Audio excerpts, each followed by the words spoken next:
Good evening. Welcome to day 4 of the Milwaukee Film Festival presented by Associated Bank.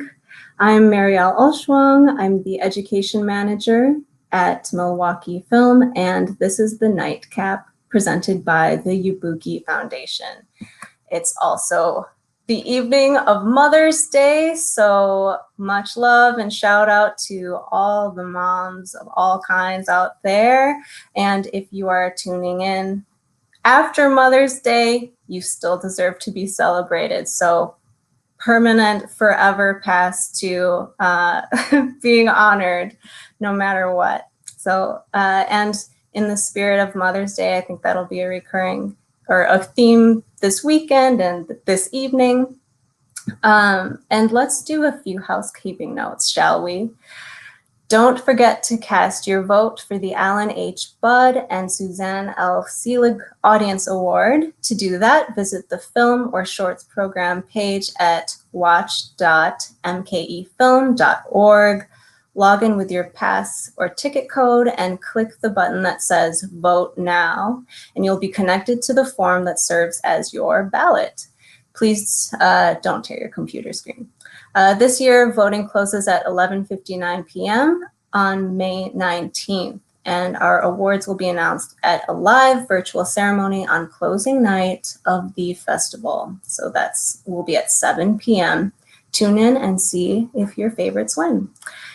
As you've seen, we also have a double up challenge happening thanks to the generosity of Susan and Bob Micule. If we raise $50,000 during the festival, they will double it. So text double up to 44321 or go to mkefilm.org/donate to donate. Or you can go to mkefilm.org/members to become a member and help us meet our goal. Milwaukee Film could certainly not do what we do during the festival or throughout the year without the support of our members. Members get access to free films throughout the year, discounts on passes, tickets, and more. Plus, our members keep the nonprofit Milwaukee Film going. If you think that sounds appealing, please join us. If you are already a member, we thank you and appreciate if you could help us spread the word. This evening, we are joined by the director of the film Seoul, as well as film teams from Since You Arrived, My Heart Stopped Belonging to Me, and Potato Dreams of America. Wherever you're watching us live, drop your questions and comments in the chat or comment section, and we will put them in our conversation. So first, I would like to welcome Andy Alvarez, the director of Seoul, which is in our Rated K program. Hi, Andy. How are you? Hi, Marielle. I'm good. Thank you so much for having me. How are you? I'm pretty good. It's really good to see you and to have this conversation with you. I really love Seoul. It's such a beautiful film, and a lot of the messages and metaphors really resonate. So first of all, where are you joining us from? I'm in Vancouver, BC in Canada right now, and it's very nice and sunny where I am in my part of the world. Oh, good. That's good to hear. Yeah, we're finally in spring. And so I would like to start with asking, how did this film come about? Was it inspired by anything personal? I'd love to hear about that. Absolutely. So this was written between me and my co-writer, Martin Calvo. It started off as an initial idea of what is something that I personally can't live without. If I had to lose something, what would it be? And a lot of it was, what came up was the sun, the light, the vibrancy of what the sun could provide to my life and how it affects my mental health, but how it also would affect the world in return. And then we kind of snowballed from there in terms of what kind of characters and worlds we wanted to create in this short.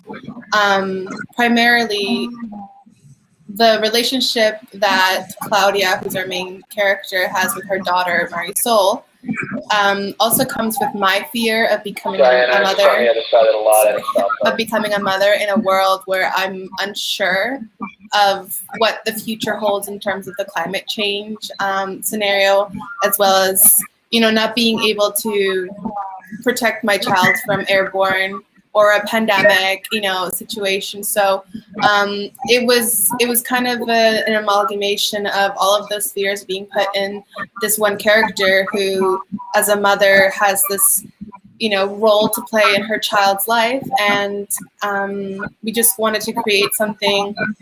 We wanted to create a sci-fi film that was grounded in the drama, grounded in a relationship.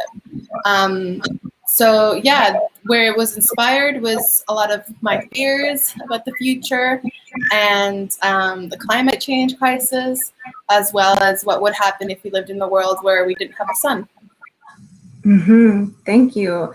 And what's striking, well, one of the things that's striking about your film is that it kind of reminded me of a futuristic fairy tale, but, you know, growing up, we've seen so many fairy tales where the mother is just kind of like nowhere to be seen. And, you know, you have more of a paternal relationship in this parental relationship. So, yeah, I know you already spoke about being a mother, but I guess, you know, since in the spirit of Mother's Day,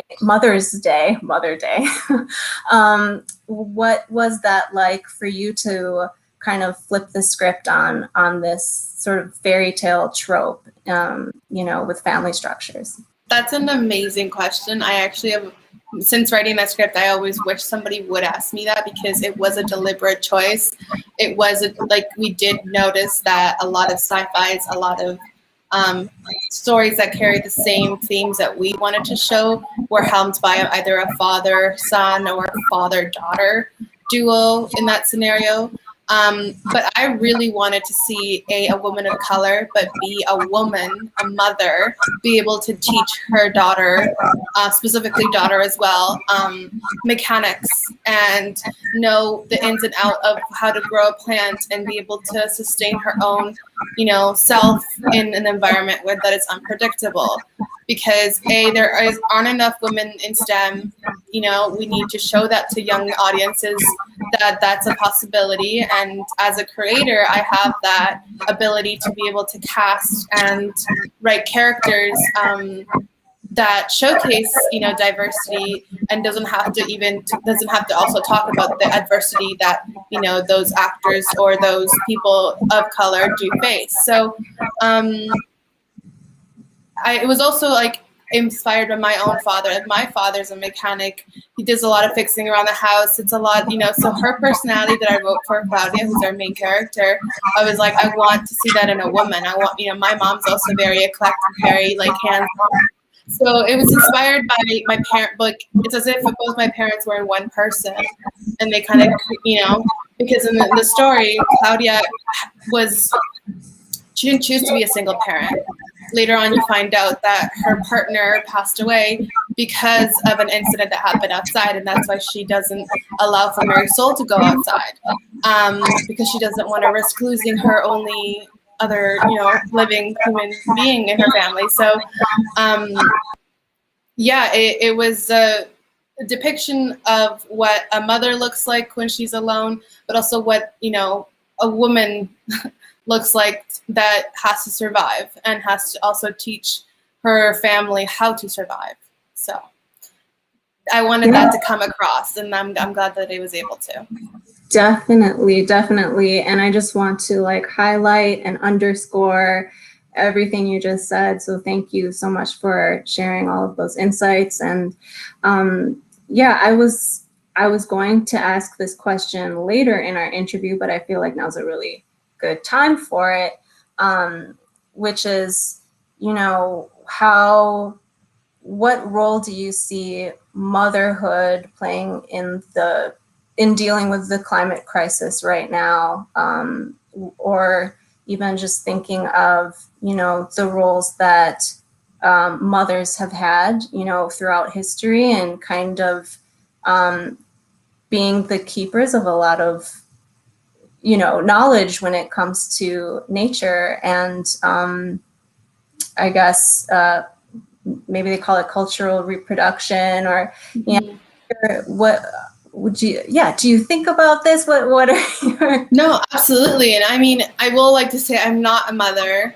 I will hopefully be one day. But I just want to put that I write mother, characters. I was surrounded by my mother and her mother, and I was surrounded by very, hardworking women that, these are women of color, women who have faced a lot of adversity. So that was my example growing up. I've noticed as just, what parents' roles are is to just teach and be able to give all the tools that they can to their children, so that when their children are alone in the world, they're able to survive, in a very general, broad sense of what that is. But I guess as a mother, but also just as a parent in the future, and in terms of climate change, also just being educated yourself to be able to teach your child how to survive in a world that's unpredictable. Like I personally know how to grow plants and how to grow, vegetables, whereas that's something that my parents were passionate about. But, there are people that I know who are younger than me who don't know that. So it's, like, what if in the future we didn't have access to the basic necessities? So there's just things that I think should be accounted for, especially in a future that, climate change has a very big impact on us. But that being said, I think, we're all trying our best. We're all, trying to keep our head above water, especially during this time. But I'm glad that we are talking about climate change, because in the film they wear hazmat suits, and it was poignant that it came out this time, even though that right now we're wearing hazmat suits because of a pandemic. So, it's not too far from climate change, or not too far from how we would react during a crisis. So being prepared is always a good idea. Thank you for that. And, speaking of the hazmat suits and just the set and costumes in general, tell us more about what pre-production was like, and how did you create this scene that felt very real? So first, I just want to say that a little fun fact: this film was made as a competition in 8 days. So we shot this film in 3 days, like from Friday, Saturday, Sunday, and then from Monday to Friday that following week, we edited the film, we mixed the film, we colored it, and it was done. So the film was completed in 8 days. And that being said, we were only given a month of pre-production. So everything that you saw was all done with the Vancouver film industry here in the indie world, and us all coming together and being able to make this big production into what it is. We had a very talented production design team who built our airlock. We had a small company here in BC who does a lot of wood custom build. They built our doors. A lot of research went into what an airlock would look like. This again was made in January, so we had no idea of what the future of pandemic world, how that would be affected into that, but we were somewhat close, I think. And we wanted hazmat suits, so we were able to get that from a local production wardrobe company. It was a crew of, I think, 40 people. It was a lot of hustle and a lot of work from I think our production team here at Studio 104, and it was, I would say, a lot of passion, love, and determination to make this film happen in 8 crazy days. Wow. And it turned out so beautiful. Super impressed. Like, congratulations. That is amazing. Thank you. And may this never happen, but I mean, I'll go to you if we ever do need to build some kind of like post-apocalyptic protection situation. Good to know. No, but it is sort of, making me think of how this past year has been, with just this kind of new sense of expeditiousness, or just even with mutual aid, or just like we need to do this, we're going to do this now, and just being really I don't know, I'm just thinking the word expeditious more, but how do you stay decisive in a situation like that? was that a challenge for you? Are you kind of used to making decisions on the fly like that? Or film school helps with that. I went to UBC's film production program a couple of years back, and Seoul was my third short. So I had an idea of what I was looking for, and because we knew we only had we knew we couldn't fix it in post. We didn't have time for that.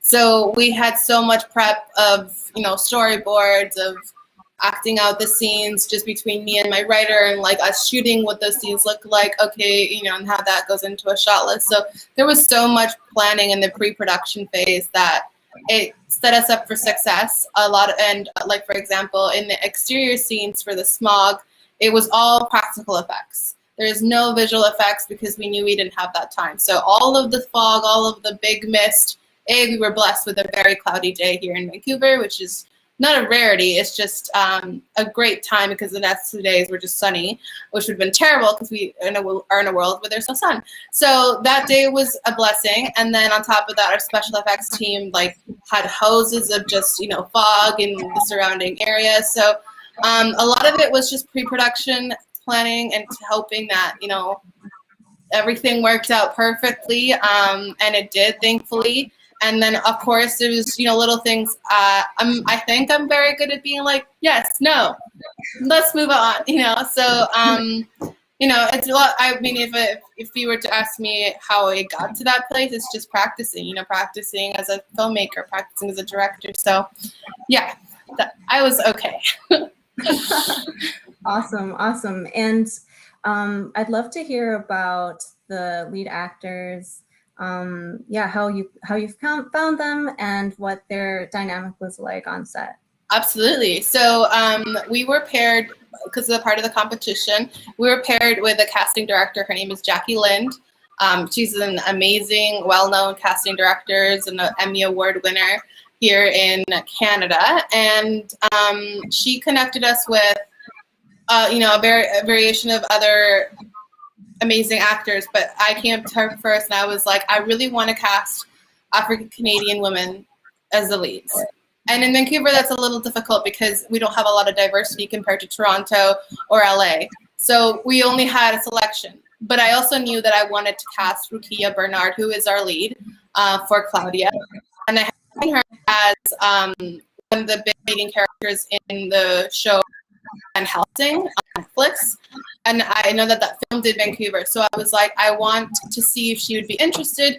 We sent her the script. Thankfully, she agreed. And again, keep in mind, because a lot of community came in, everybody worked for free. Everything was volunteer. We had an extremely small set. So it was like a really great ability to be able to have Jackie Lind on our shoulder, as well as have Rukia Bernard.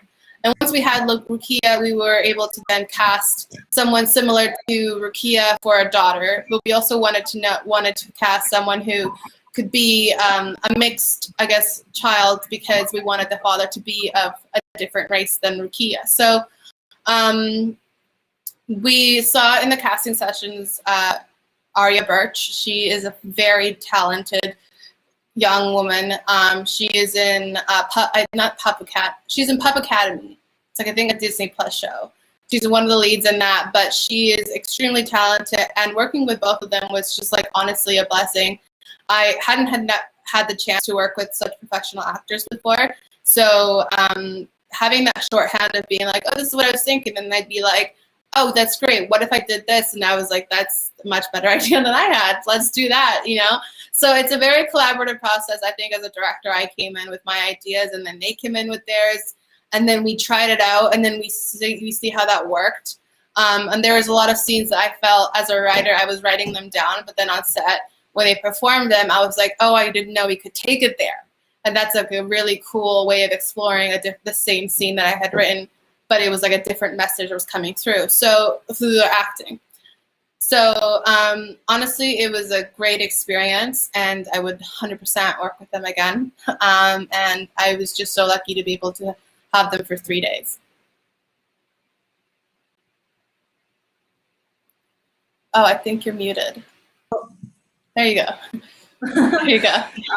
Yes, so I was just talking about how incredible they were, and that sort of fierce love balanced with vulnerability and kind of making sessions for someone else who's growing up. That their performances were just gorgeous. So yeah, kudos to everyone involved in that. And thank you. Yes, absolutely. Thank you for being here again. And before I turn it over to our next guest, I would love to hear, what are you working on right now, I think, or what is your next project? I know I mentioned before that I was on set. I'm just working on a music video right now, but Awesome. for my company here. And but in terms of creatively as a director, I'm working on feature films, and right now I just finished writing my first feature.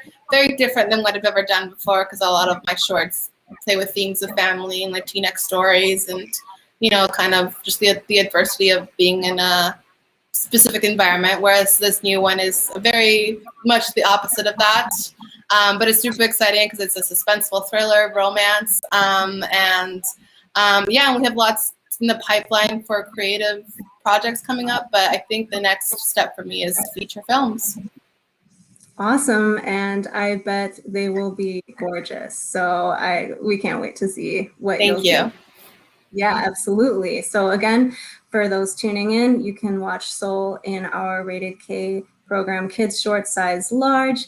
Thank you so much again, Andy Alvarez of Seoul. Thank you. Thank you so much for having me. Absolutely. So I would love to turn it over to my colleague, Ernie, who programs for Cine Sin Fronteras, who will be speaking with the team from Since You Arrived, My Heart Stopped Belonging to Me. Hi, Ernie. Hello. Thank you, Marielle. Thank you, and thank you to Andy for making such a great film.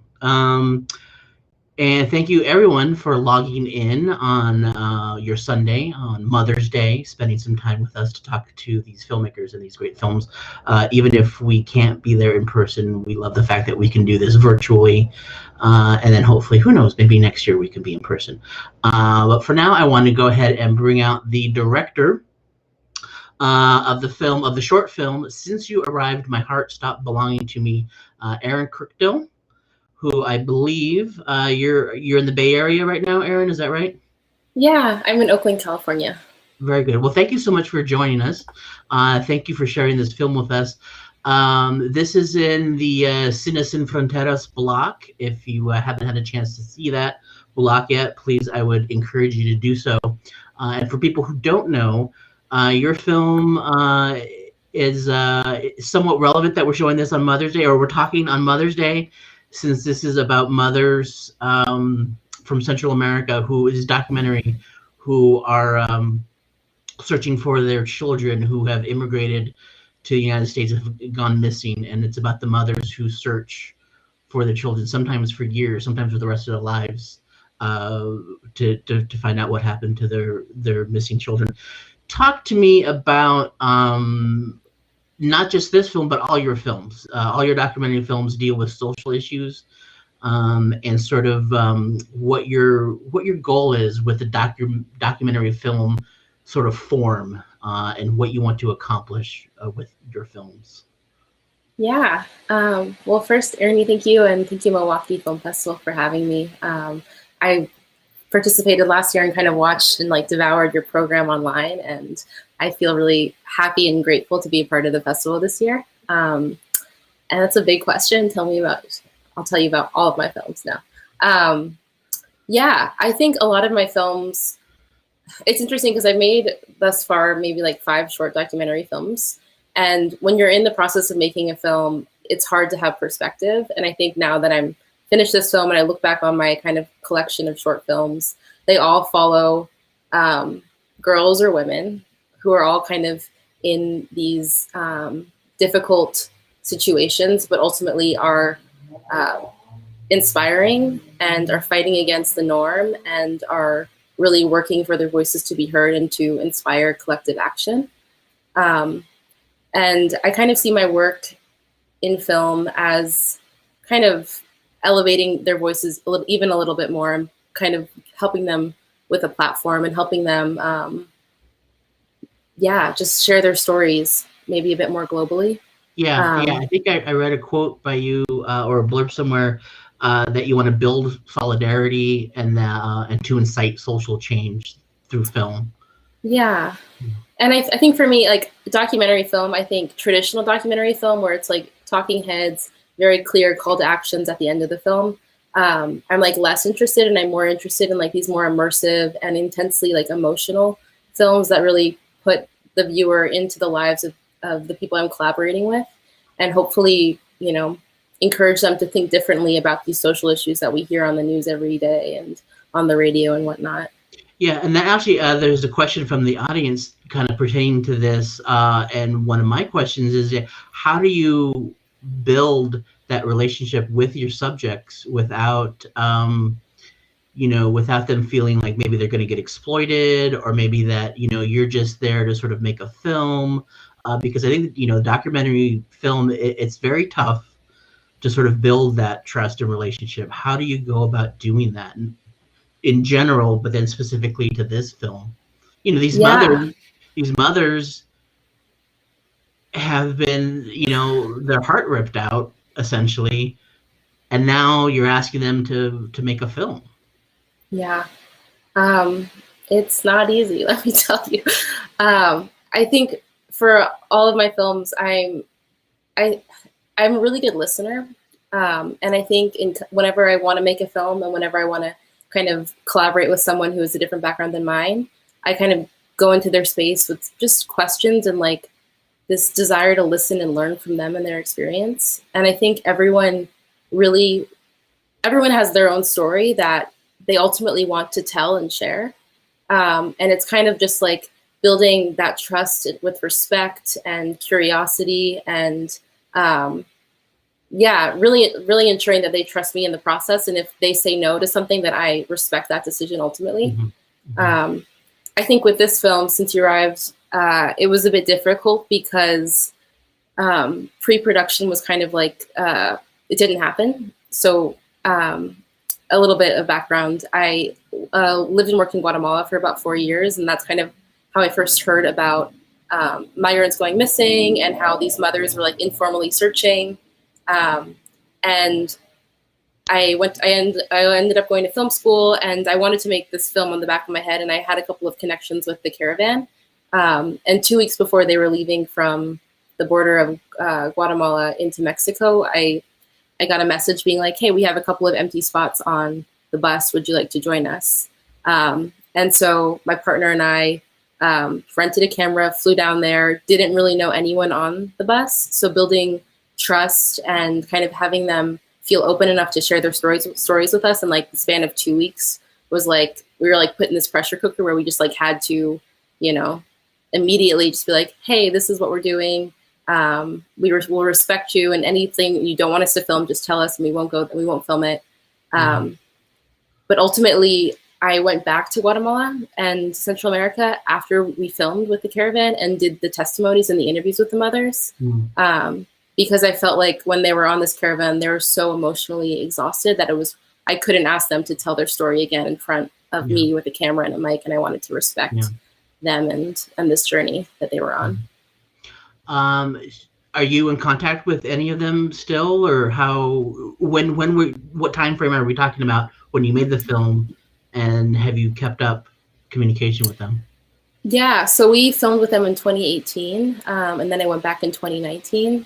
And this film, it took a long time to edit just because of the emotional intensity of it. And also my partner and I filmed it and we edited it. So we had like no perspective. So we just kind of really took our time editing the film. And I think COVID really forced us to we were like locked in our apartment for, months on end. So we just were kind of forced to finish it, which I'm glad we did.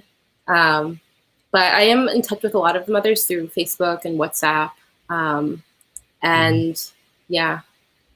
Do you have any sense of, how many mothers how many of them find out anything? I mean, some of them are just looking for closure. I mean, they don't even care.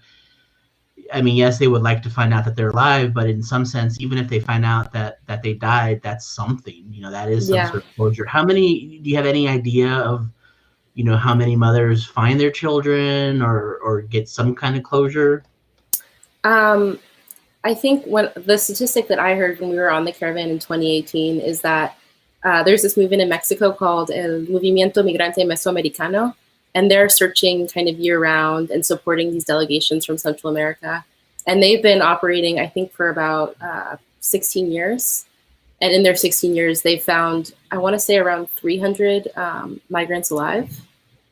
But compared to like tens of thousands who've gone missing. Yeah. So it's like kind of a drop in the bucket. Yeah. I don't know how many mothers have found out if their children, like found their children's remains, or if they're, no longer with us. But ultimately, like even that is an answer. This in between of not knowing is kind of what drives these mothers to search every year. Yeah. Talk to me. You talked a little bit about your life before you were a filmmaker. Talk to me about that life and sort of why you kind of decided and how that informed your filmmaking. Yeah, I worked in the nonprofit sector, and I was working mostly with in fair trade with weaving cooperatives in Guatemala, supporting access to international markets where they could sell their goods. And I was doing a lot of administrative work, which I don't love. And I just found that I loved being in the communities more. And I had a roommate at the time who was a filmmaker. And there was this local issue that about like weavings that was really bothering me. And she's like, we should make a film about it. And so we kind of just like made this film in between our work schedules. And it was kind of like in the process of doing that I was like, this is kind of like everything I want to do. Like I'm, interacting more with people. I'm like kind of on the ground, and I'm able to craft the story in like a more interesting and artistic way.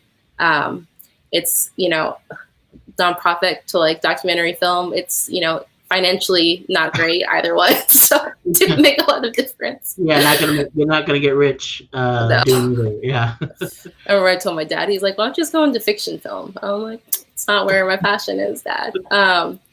But yeah, I think I'm really drawn to like just stories and like storytelling. And I think I was drawn to that in the nonprofit world. And then in the documentary film world, I just love hearing about people's stories, and how they got to where they are today in their journey. Mm-hmm. Like I want to ask you a million questions, Ernie. Well, we'll save that for another time. Maybe that'll be a short documentary for next festival. Talk about, Joe Biden's president now for just a couple of months. Do you have a sense that things are changing as far as immigration policy, or what's the sense from people in Central America? Do they have a sense that things are changing? And I know it's just been a couple of months and you're here in America, but is change coming, or do they feel change? I don't think so. I mean, I don't, at least the friends I have in Guatemala, it's changed. Yeah. I mean, I remember when Joe Biden was first elected, I had a friend who reached out and was like, would it be safe for us to like migrate to the US now? And this was kind of like when, the peak amount of migrants were arriving at the border, and they were just kind of like sending them back and, keeping kids in detention for longer than they should be as well. I'm hopeful that change can happen, but like I think ultimately we need to really address like the root causes of why people are leaving in Central America. Yeah. Corruption, violence, poverty, all of that. I think for Joe Biden to do it might seem a bit naive. I think you're totally right, and I think it is hard to understand the root causes of all these things, and sort of you see on the news just all these caravans, but you don't understand why this is happening, and it's a complex issue that's not going to have simple answers. I think people like simple answers. Yeah, like, oh, let's build a wall and that's going to fix all our, like, no. Yeah. That won't fix any problem. So current projects, anything in the pipeline, in the works? Yeah, I recently got a Fulbright Research and National Geographic Storytelling grant to make a feature-length documentary film in Guatemala, where I'm hoping to follow kind of 3 generations of women, of Indigenous women who all live together and looking at, I want to do it through the lens of backstrap weaving, like a mother teaching her daughter how to backstrap weave. But ultimately, all the factors and forces that are like putting pressure on this family, like climate change, COVID now, poverty, globalization with, driving the prices of weavings down. But yeah, just I like what Andy was saying about just like these, maternal, like what does a relationship between a mother and a daughter look like under these kind of external factors, and really kind of focus on the story through the youngest daughter's eyes, which clearly this film is in like pre-production and development because that's all over the place. But yeah, I'm excited to. Well, I think that's how did you come to Guatemala? I mean, when you any connection at all with family or? No. Yeah, I'm Turkish American. I have an uncle who's from Oaxaca in Mexico, and in high school, he was like, "You should go stay with my family for a couple of weeks," and so I did. And I think I just like the way they welcomed me and their kindness and generosity. I think I just like was completely mesmerized by the culture and the kindness. And I started learning Spanish, and then I found an internship in Guatemala for one summer, and went. And when I graduated from undergrad, they offered me a job. So that was kind of how I got into Guatemala. Yeah. It's exciting. Just in the last couple of years, Guatemala, there's been a number of films coming from Guatemala that have been really sort of put the Guatemalan, film scene on sort of the map. Jairo Bustamante, I'm sure, his films have been, I'm sure they've been inspiring to you. Yeah, his films are incredible. Like Ishkano, like I love it. Yeah. I don't know if you've seen Temblores, but Temblores is also really incredible. And then La Llorona. His version of La Llorona. So Ishkano, are you going to be the new film that you're working on? Is it going to be the same tribe or? Oh yeah, it might be. I'm talking to a couple of women who are Cachiquel Mayan. Yeah. And that's the woman, the young girl in his films. So it potentially could be. I'm kind of just keeping it open at this point right now. Yeah. Well, congratulations on the grant, and congratulations on this film. Hopefully, we'll who knows, in a couple of years we'll be watching the new feature documentary, and like I said, hopefully in Milwaukee in person. That would be awesome. Yeah, but thank you so much for being here. Thank you, everyone, for hopefully you watched the Cine Sin Fronteras block of shorts. If not, I would encourage you to do so. And I will now want to turn it over to my colleague, Aster Gilbert, who is going to be talking to the team from Potato Dreams of America. Hey, Aster. Hello, Ernie. Thanks. Thanks for that wonderful conversation. Hi, everyone. I'm Aster, the genre queer programmer at Milwaukee Film. And today we have three very special guests from one of my favorite films in the festival, Potato Dreams of America, which you can find in both our genre queer and our American independence programs. So let's welcome our special guests. Come on in virtually. Hey, everyone. Hey. Hi, Aster.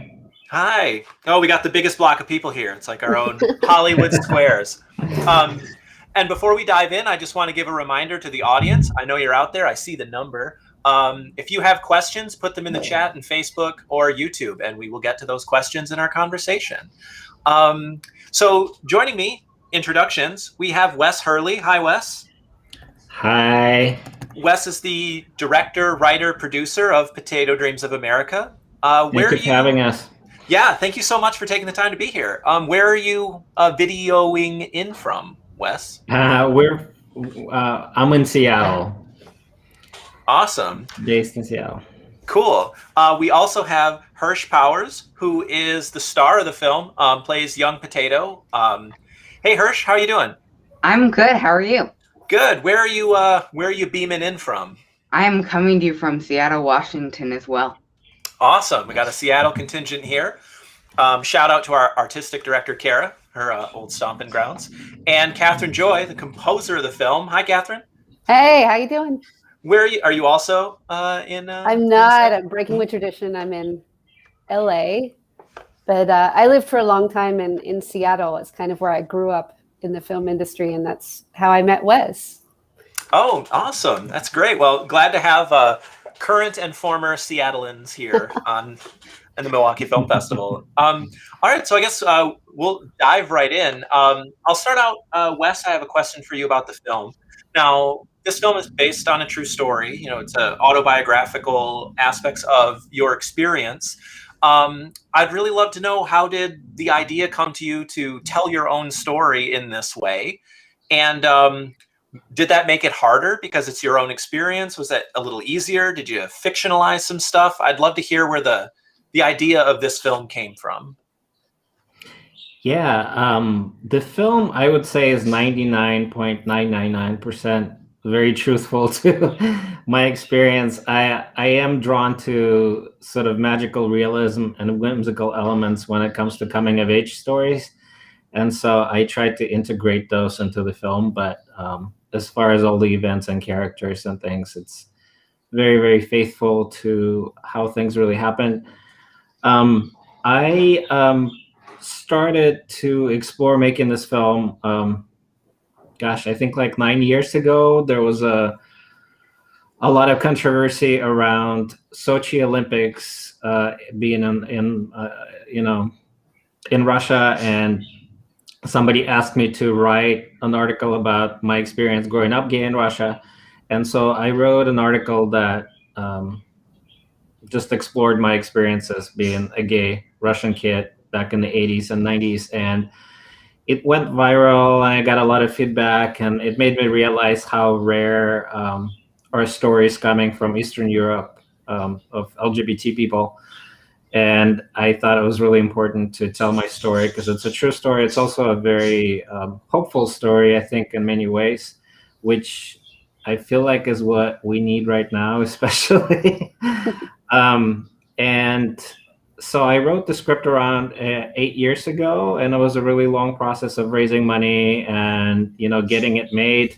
On the way to this feature, I made a short doc called Little Potato that did really well and won jury prize at South by Southwest. And so I wanted to make that sort of to leverage this idea to make the feature, which I guess happens quite a bit when you can't make a feature just yet. You make a short and you hope that inspires people to help you make the feature. Yeah, so it's been an 8-year journey. Well, I hope the journey seems worth it. It's a great film that we ended up with. You. We're blessed with it. And so I want to turn it over to both Hirsch and Catherine. I'd love to hear, how did you get involved in this project? I guess, Catherine, we can start with you. How did you become the composer of Potato Dreams of America? Well, I've known Wes for a long time. Really, he's one of the first directors that hired me when I switched from being just a regular musician and composer to a film composer in like around 2010 in Seattle. And so like as a composer, I kind of in the film world, I grew up with him, and he was a wonderful collaborator, and we continued collaborating over the years, even after I moved to LA. And I knew he was making this film, and I was just kind of like fingers crossed, like hoping for the call. I didn't want to bug him about it because I knew like it's crazy making a movie, especially one about your own story. And so when I got the call, I was super thrilled. And the way that Wes went about this was really interesting because, as you know, like the film is kind of in two halves. The first one being in Russia, and the second being in Seattle. And there's two very different, creative approaches. There's such a change. So Wes came up with this brilliant idea for the music, where he would have two composers on the film. I was in the second half in Seattle, and then he had Joshua Cole, who's a phenomenal, like more of an avant-garde composer who hasn't done a lot of film work, but he did a fantastic score for the Russia portion of Potato. And he also worked on the doc short. So it was really cool, like being part and like working with Joshua too, and collaborating on that. And I guess the most interesting thing about Wes's direction with this film is that he was really inspired. And you can see from the first half when they're talking about the movies they're watching. He was really inspired by 90s American movies, and he told me that he wanted the score of the portion of Potato that's in Seattle. He really wanted it to be like a 90s film, like Still Magnolias or Curly Sue. And those are very melody forward, rich strings, woodwinds. It's stuff that I love to write. So it was like a dream job being asked to create that kind of score. And we ended up recording the strings with an orchestra in Macedonia to just get that super rich feeling. And we worked with some great woodwind soloists here in LA. So it was a phenomenal experience. That's really incredible to hear, and I think you nailed it, because the music in the film, it evokes that time period, but it doesn't feel like you're just doing like, oh, we'll just do older music because it's set in an older time. It's fresh. It has its own style. I guess. Sorry to keep you waiting a little bit, Hirsch, but another question for Catherine, since we're on this topic of the music, is the film has so many different textures and styles of music, because there are gags and there are jokes, and then there are these serious, endearing moments. Was that daunting, or was that like gives you a lot of room to play with the different types of music that are throughout the entire film? I mean, it's always a little daunting, but it's definitely like one reason why I love being a film composer is because you do get to do so many different things. And there's like that constant challenge. I mean, we did have this general genre for the Seattle half, but like when Potato goes for his night run, we really wanted just kind of like that great 90s kind of rock synth feeling, and I just like totally connected to like listening to U2 or, music like that, because Wes and I are very similar ages. So this was like totally I remember what it was like. I grew up in Australia, but still I remember the music, especially American music. So that was really, really cool. And then also the whole story of John and becoming Grace, that really needed to have a very different musical identity than, Potato's story. And so like, it was really cool because I was definitely most nervous about like, there was this like when Grace is telling her story, that's a very that's a chunk of music that all needed to be scored. It's all under dialogue, but you have these great cutaway shots. And I was just like, this is really important. It's going to be a doozy. And then Wes sent me, we're talking about it, and he sent me a really cool piece of music that featured piano and voice. I don't know what that piece was called, Wes, or what movie it was from. Do you remember? It's I don't remember specific. I think it was like a black and white film or something. The movie, but it was it's from Italian Giallo film, and it's a genre of music that I really love, where they use usually female voice kind of underscoring.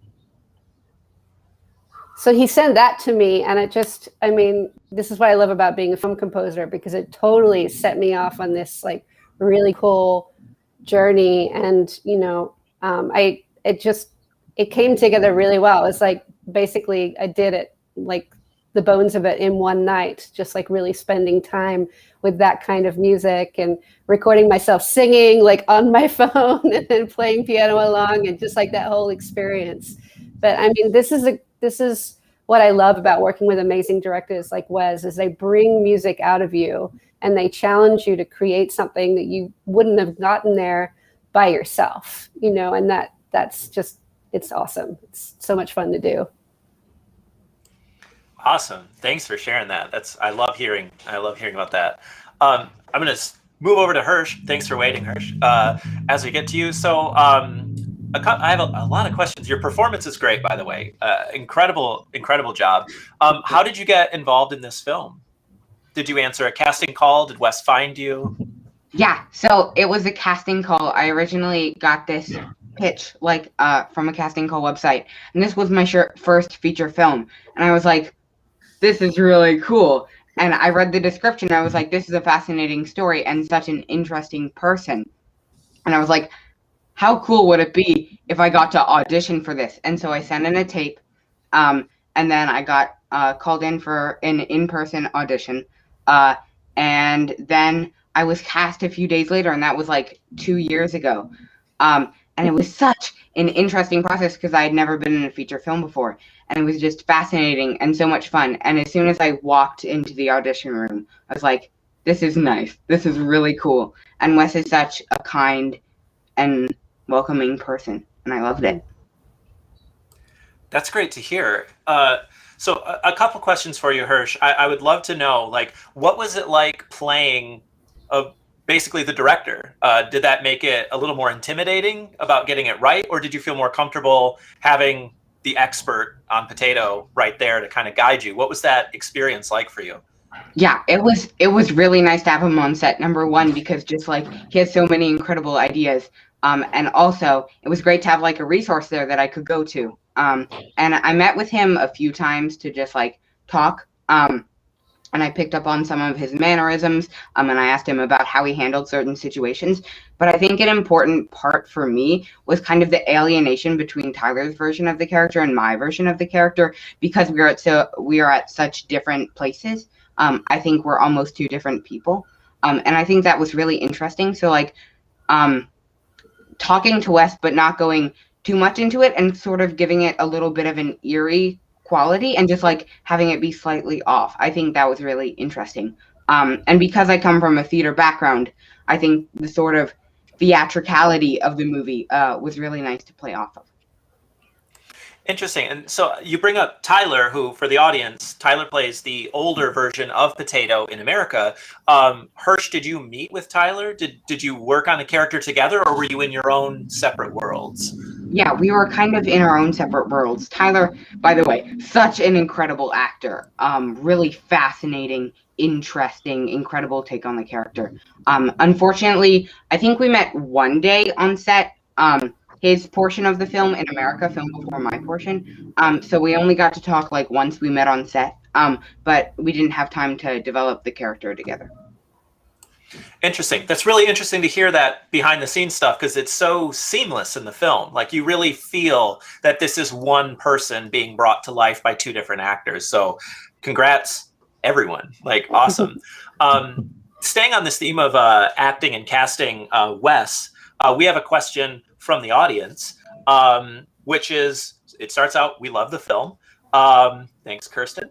Was it hard to cast actors to play yourself? What was that process like?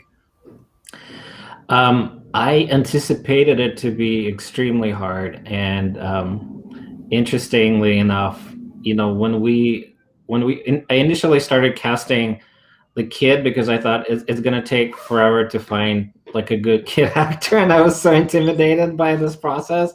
And I told my producer Misha, like, we need to start now and see.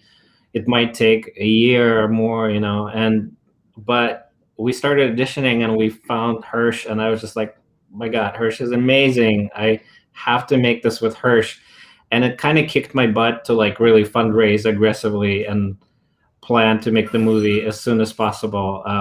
So I have to thank Hirsch for that. I don't think the movie would have gotten made pre-COVID if we didn't find Hirsch. And then similar thing with Tyler Bocock, who plays older Potato. We auditioned a few guys, and a few really talented actors came up, but Tyler was just so perfect. He was so subtle, very likable on camera, just a very natural, very intuitive actor. Like, I had very little to say to him in terms of directing him. He was really amazing. We had a bunch of meetings where I would just kind of, with both Hirsch and Tyler, where I would just walk them through like my experience and what was going on in my head, and then physically through all those different scenes in the film. But yeah, so I expected it to be very challenging, but it ended up being fairly easy. I was very lucky. That's great to hear. So Hirsch mentioned the theatricality of the film, and for folks who haven't seen the film, and you should prioritize this, watching this movie in the festival, there is this kind of like artificial, theatrical, kind of very meticulous style to the film. And that leads me to this question, because earlier in this very Nightcap, the other filmmakers Andy, director of Seoul, talked about how they had extensive pre-production and that really benefited their film. But then the exact opposite for Aaron, talking about Since You Arrived, that they had basically no pre-production. So were you like the Goldilocks, like the perfect amount of pre-production in between? How much pre-production did you get to do for this film? And I'd also, after you're done, Wes, I'd love to hear from Hirsch and Catherine again on the preparations for this movie. Yeah, I mean, I think anybody could tell you, like, it never feels like you get enough pre-production for anything, but of course, I think we got considerable amount for like an independent, very low budget film. We got considerable amount of pre-production. So, for example, our amazing production designer, Kristen Bonnelly, and Harmony Arnold, who did costumes, and Dennis Malambenzi, who did all the original wigs, because we really had to transform quite a few characters with hair. All of them started to work on the film, I think, like 5 months before we started shooting. So, you know, quite a bit of pre-production time, but we had to do that because it's a very production-heavy film, because it is so aesthetically specific. And not only did I want it to be very heightened, very, like you said, meticulously designed world, but it also had to be authentic to, one, 80s Soviet Union, and two, like 90s Seattle. They're very different aesthetics. So we just absolutely needed as much time as possible. And I'm sure we all feel like we didn't get enough, but we got as much as we could with the resources that we had. Perfect. And Hirsch, how was it coming into those meticulously designed sets that you talked about? Did you have a lot of prep and rehearse time, or what was that like for you? Yeah. So we filmed in a Staples building. Used to be a Staples building, now a soundstage. And like we would just walk in, and there would be new sets every day, and they would be so detailed and interesting, and like every single thing, and people would just like come in with new things every once in a while and just like put them on the set. And it was so interesting to see how they transform the space, and to see like things go up and down and move. All these wonderful sets was amazing. Yeah. Awesome. That sounds so cool. You're making me jealous that I wasn't a part of it. And Catherine, I'd love to know, because you hear a lot of film composers, they don't really get brought into a project until the movie's basically done, and then you do the score. But you had mentioned previously, like you and Wes have known each other for a long time. At what point in the film were you brought in to start working on it? He contacted both Joshua and I, like right at, I think at the beginning of post, when they were still editing, and just, said like, we want you on this. And we started talking. He sent me the script to read, which is awesome. I mean, I would just encourage all the filmmakers out there, the earlier you can bring your composer on, the better. And then they didn't actually have much temp music at all in the edit, which was kind of unusual, but we had talked about these scores from Steel Magnolias and Curly Sue. So I actually went through a number of the scenes, I think probably with the rough cut, and like cut in some music from those scores, just so I could like double check that Wes actually wanted that sound, because I was kind of surprised at first. I was like, really? And so it was really cool having the time to do that. And because the post happened like right in the thick of COVID, so it was really cool. I didn't have a lot of work going on that time. I mean, I was, I guess, one of the luckier ones in COVID that I did, have some projects. I just wrapped up music editing an HBO series, We're Here, and then I got the edit for this, and so I was able just to like really spend time in the movie to write the music, which is often a privilege. Like if you're a career composer, you're often juggling numerous projects at the same time. So it was just kind of cool to be in the world of Potato and to like have that escape from COVID and everything else that was going on at the time. Awesome. Before we run out of time, just a couple more questions to slip in there. Hirsch, since you said this is your first feature film, I'd love to know, have you watched the film? Are you an actor that watches your films, or do you just move on to the next thing? I have. I watched the film. I loved it so much. The music, Catherine, so incredible, so detailed. Every time I watch it, I notice more detail with the music, with the production design, with everything. And it came together so incredibly well. And I'm so proud of it. Awesome.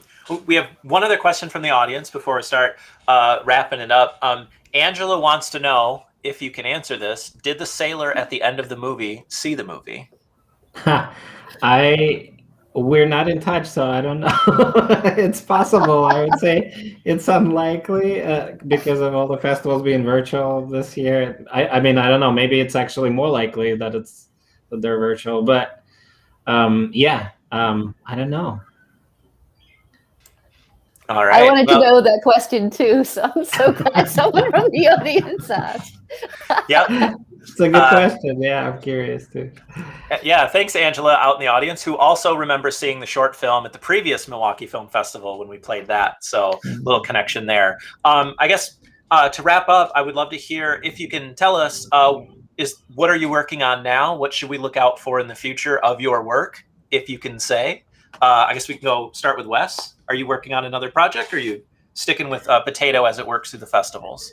I mean, Potato is a lot of work right now on the festival circuit, and I am writing a new feature that's going to be really interesting and exciting, and it's based on a true story again, but not my true story. So yeah, I can't say much more, but I think it's even more surprising than Potato Dreams of America, but also based on a true story. And then I also just want to promote shamelessly, Catherine and I worked together on 2 seasons of Capitol Hill series, which you can watch online on Huffington Post, YouTube, Vimeo, anywhere. It's a queer reimagining of 1970s TV shows like Dynasty and Murder, She Wrote, and it's also got horror in it and a lot of drag queens, and it's wild and crazy and unlike anything else that's out there, I think. So check it out. And Catherine did an amazing job with music on that one as well. Awesome. You had me at Murder, She Wrote, so I'm in. Catherine, are there other projects that are in the works right now?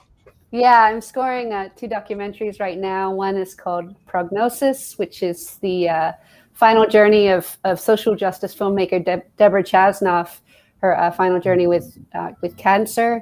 It's a very moving, beautiful, challenging doc, and I can't wait for everyone to see it. And another doc called Women in the Front Seat, which is about women motorbike riders. And I'm a bit of a gearhead, so I'm super excited to score that as well. 2 very different documentaries, both of them very important and a great watch. So hopefully they'll end up at your festival. Yeah, we will look forward to seeing them. Absolutely. And Hirsch, are you working on something now that you can share with us? Right now, pretty much just Zoom theater. I've been lucky enough to film a few things over COVID. And then I've been writing some of my own stuff, which is exciting, and just like reading monologues to myself in my living room. But other than that, not much. That's great to hear. Well, I want to thank all 3 of you for being here.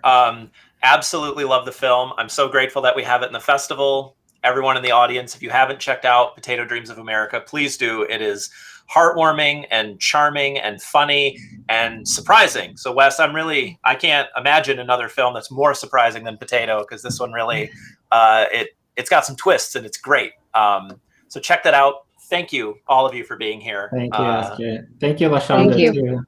Yeah, great job, LaShonda. That's awesome. You're beautiful to watch you. Yeah, shout out to LaShonda. We also have audience shout outs to LaShonda. Thank you for interpreting. Also, before we say goodnight, I also want to say thank you to Andy and Aaron, the other directors that were here. Be sure to check out Seoul and Since You Arrived, My Heart Stopped Belonging to Me, and Potato Dreams of America. So with that, we will say goodnight, and we'll see you at the festival tomorrow.